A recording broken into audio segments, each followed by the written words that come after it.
Hello everyone, it's Retraction. Welcome to another Star Wars Micro Galaxy Squadron review.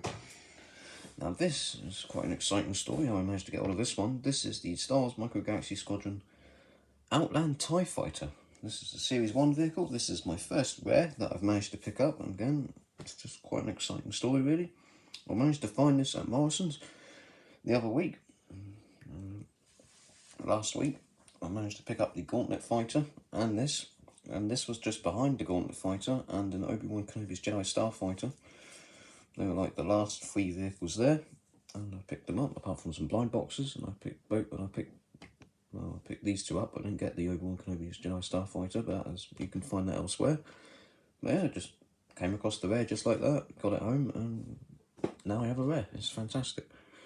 And this is one that I've been wanting for a very long time, ever since this one came out. I've regretted getting the Mission Fleet version. I've always preferred this version. I haven't got the Mission Fleet one to show here, but I do believe this is the better version.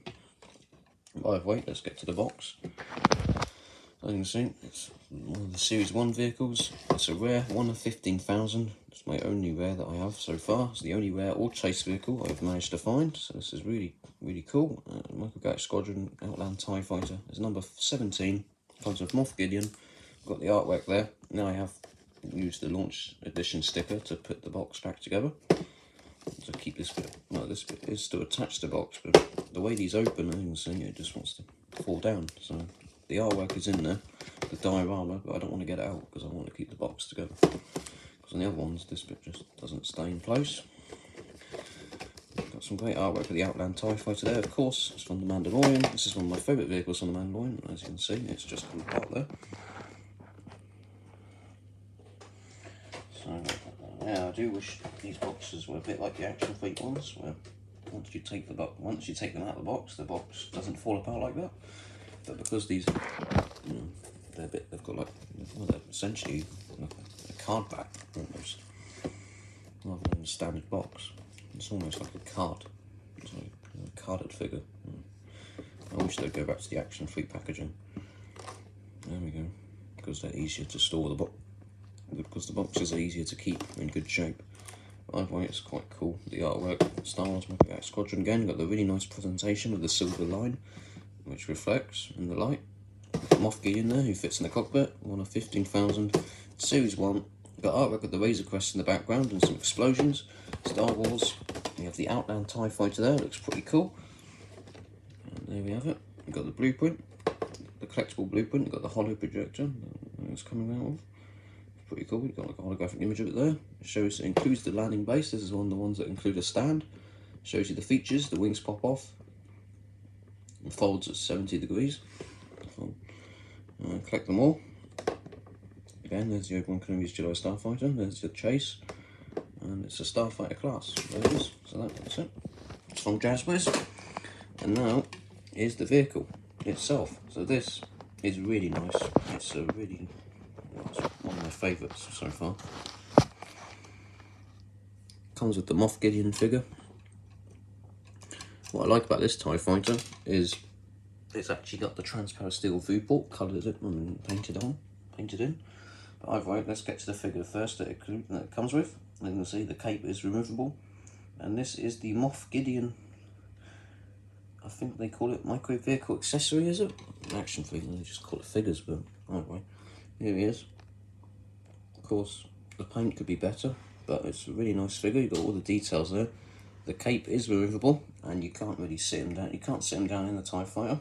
You can't put him in the cockpit without taking the cape off, so that's kind of annoying. Which is why I just have him hanging out. That's why I have him standing and having the cockpit open, just like in The Mandalorian when it lands in Season 1. Trying to depict that scene. Yeah, you can see the details there, but the paint isn't. The face isn't too bad. His hair's painted on. Got the nice red for the cape. It's not too bad. Would have been nice if they picked out a bit more of the detail. If they, they actually painted the detail on his chest and everything, like the suit. But it's not too bad. It looks pretty good. So there he is. The articulation. Well, the arms and legs move. And the legs are no longer attached to a stand like on the Action Fleet. So you can see.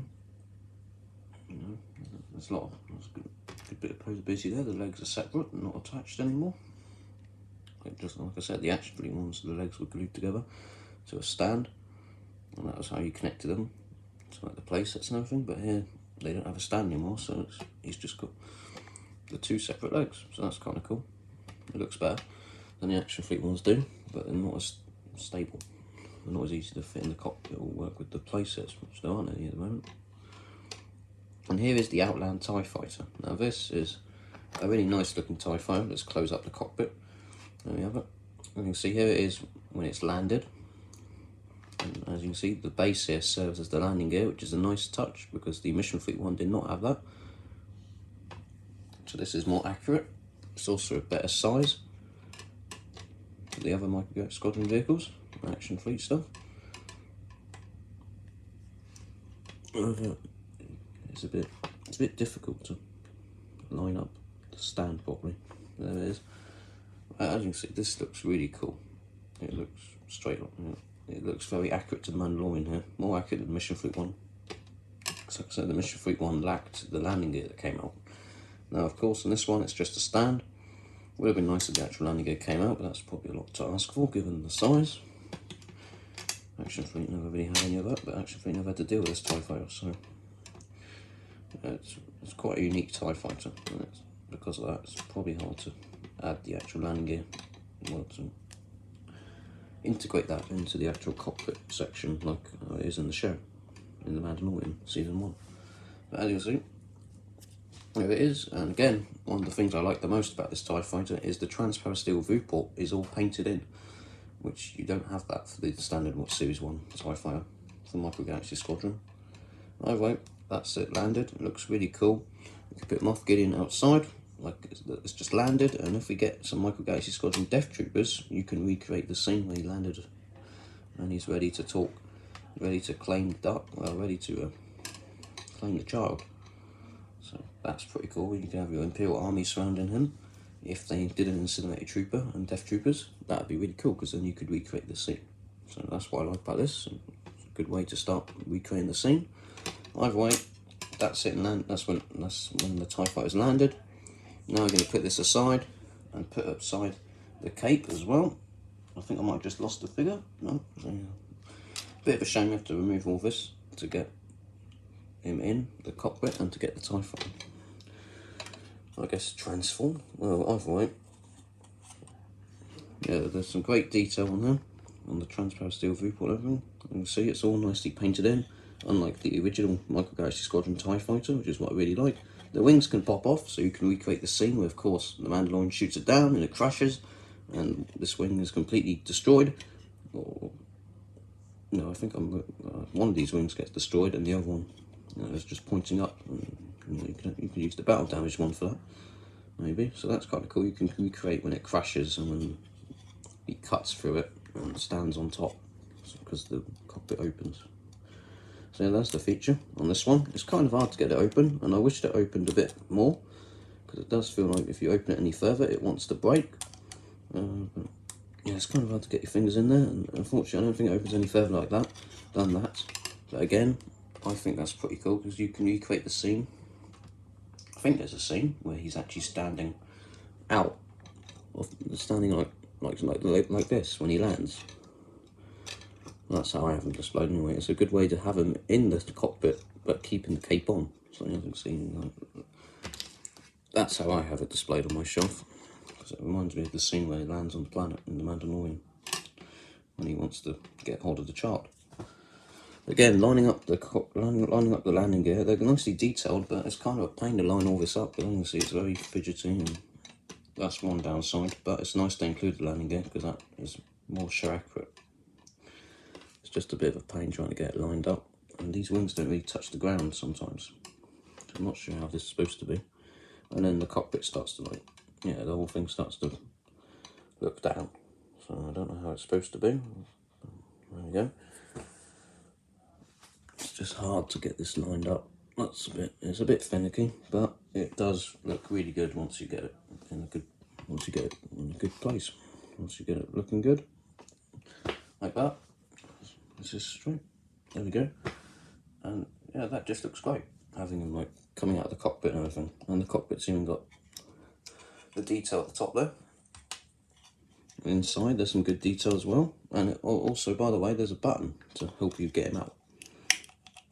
As you can see, push this up and it helps him get in or out, one of the two.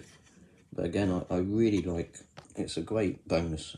Well, it's just a great improvement that they have painted in the transparent steel cockpit this time, which they didn't, transparent steel viewport, they didn't paint any of this in for the standard Series 1 TIE Fighter. So that's a great improvement, and that's why I like this one the most out of all the TIE Fighters so far.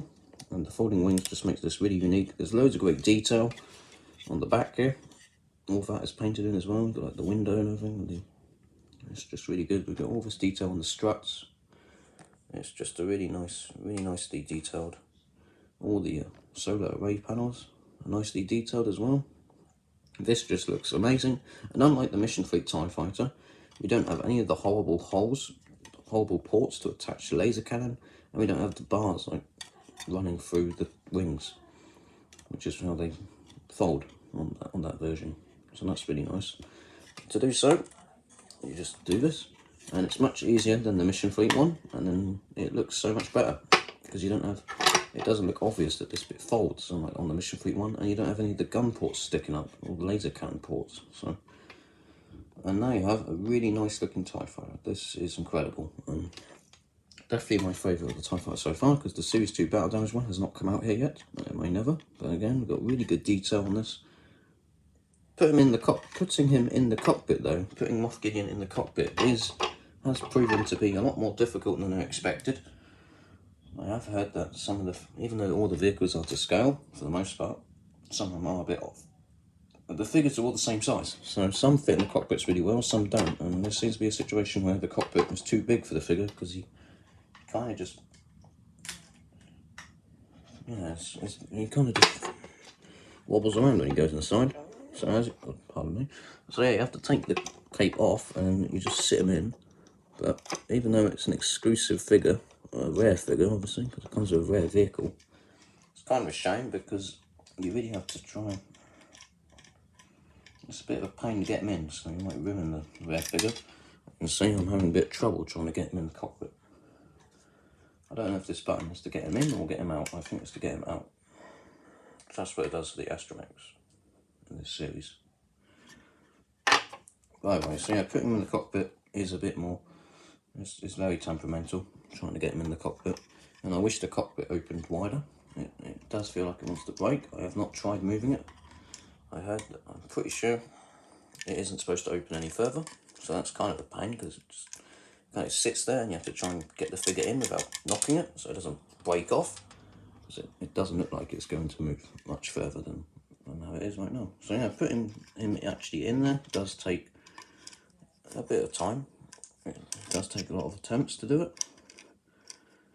Yeah, it's very finicky, unfortunately. But once he's in,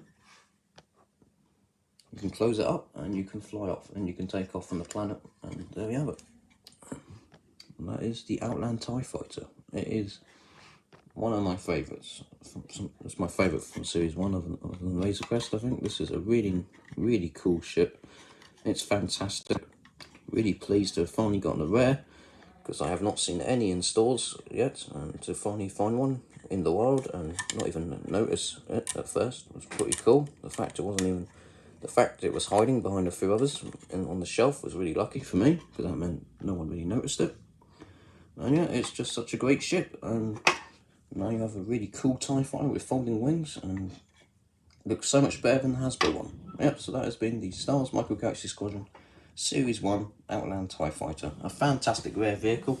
It is a bit strange that they chose a rare vehicle as an entirely new mould, rather than just a redeco or repaint of an existing mould. The fact that they've designed an entirely new vehicle, new type of TIE Fighter as a rare, is a bit strange, given there's only 15,000 of these. You would think they'd just use the standard TIE Fighter and repaint it like they did with the Kenner colour, like they did the Kenner colours version, the white one.